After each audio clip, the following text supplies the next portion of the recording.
Carlos Ocelot Rodriguez Santiago, The Road to Challenger, by Michael Horechka. Carlos Ocelot Rodriguez Santiago has been a role model of mine my whole life. When he was a child, he was introduced into the world of computer gaming, which eventually led to his later career.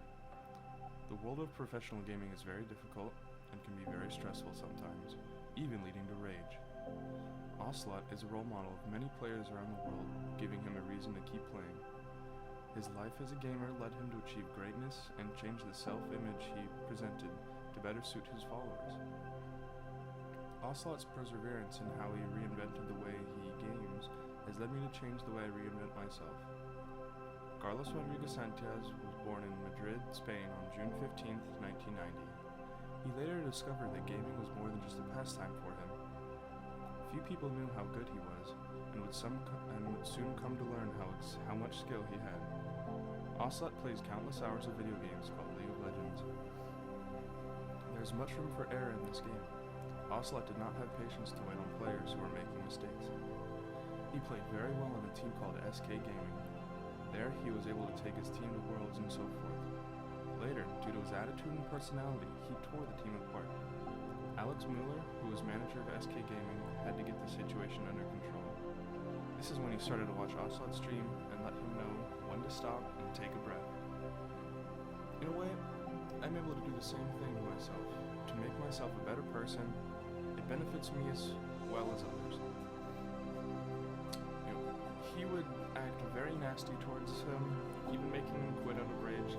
Sometimes Jeffrey Lynn, a lead system designer for Riot Games, said, so Carlos was extremely critical on his teammates. In fact, some of the things he said were the worst we have ever seen in a tribunal case.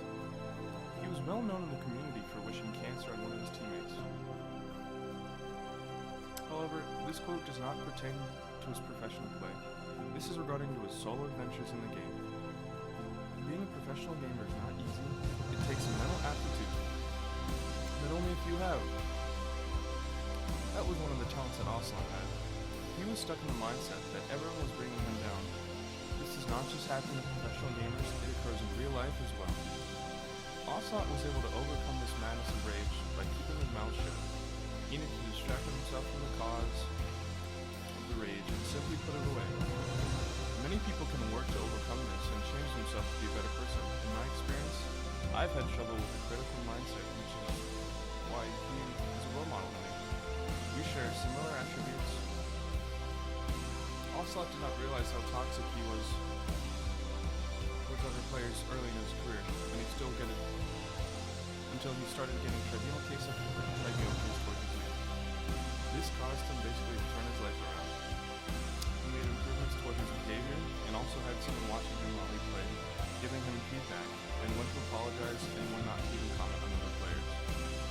Many people struggle with this critical behavior, and he is fortunate that he had someone to help him along the way. I've had many experiences like this, and now keep a sticky note on my computer screen that says, "You're amazing, stay calm." This trick works for me every time, and is similar to what he now does. Ocelot was able to change and become a more pleasant person to game with and against. Ocelot's perseverance towards changing his attitude while gaming has led me to change the way I am and reinvent myself.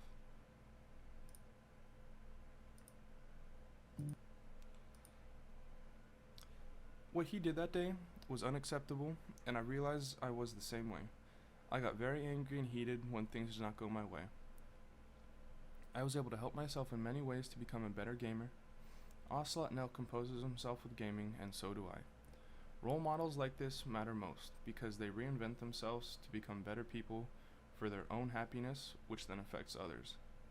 This is more significant than changing yourself for others to become happy. The desire to change is more genuine.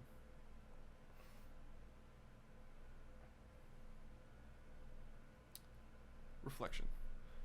When I started this course, I honestly expected a whole bunch of grammar. Not having grammar was nice, but we had a lot of writing to do.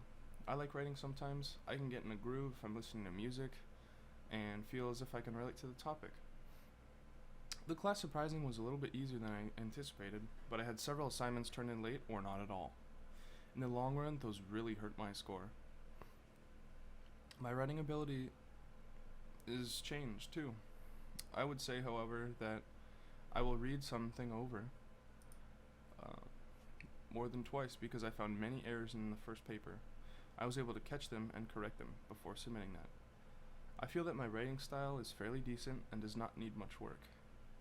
In writing, I am usually able to persuade a person or explain in great detail. In my second essay, I was given the chance to rework my essay, changing the order of some events and add some new ones altogether. The new essay I feel is more complete as a whole, referencing myself better and seeing how he was able to overcome more obstacles. My final version shows how I was able to listen to the instructions and critique to improve my work. For the most part of the class, I feel as if I can move on. There's a small part of me stuck in the past just screaming to show himself. The procrastinator. He was able to make me miss several assignments by doing parts of them at a time and saying, I will get back to them later. In the future, I will never do that again. Also, the biggest thing that I will take from this or suggest for a change is the fact that some of the assignments were actually due before their due date. So next time, when I get the weekend lock, I will thoroughly read through all the assignments and see if anything due is ahead of time. When listening to most of the lectures, I felt the best way for me to stay engaged in the lectures as I watched them is when I was cooking. If I just sat there for 40 minutes to an hour, I would lose myself. Maybe this is something I have to work on. Maybe it's a good habit, maybe it's a bad habit. I see it as a good habit because if I don't catch anything, I would watch the material again and then watch it again. If I was to take anything from this class, it would be to do my work on time and proofread my work to see if I made any errors.